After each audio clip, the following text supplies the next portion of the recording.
উপন্যাসৰ দৰেই সঁচা নহয় কথাবোৰ। এই যে নিসংগ জীৱনটোত কাৰোবাৰ আগমন হোৱা, হাঁহি আৰু ভালপোৱাৰ সময়বোৰ সজাই তোলা,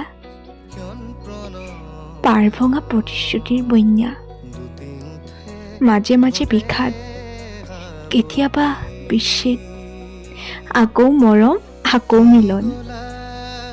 বাস্তৱবোৰ নহয় সঁচা, বাস্তৱ কষ্টকৰ, বাস্তৱে সপোন নেদেখুৱাই, ই জগাই তোলে।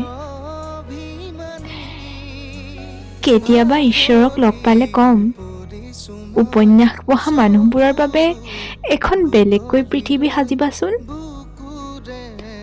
বাস্তৱৰ চৰিত্ৰবোৰে টুকুৰা টুকুৰকৈ ভাঙে।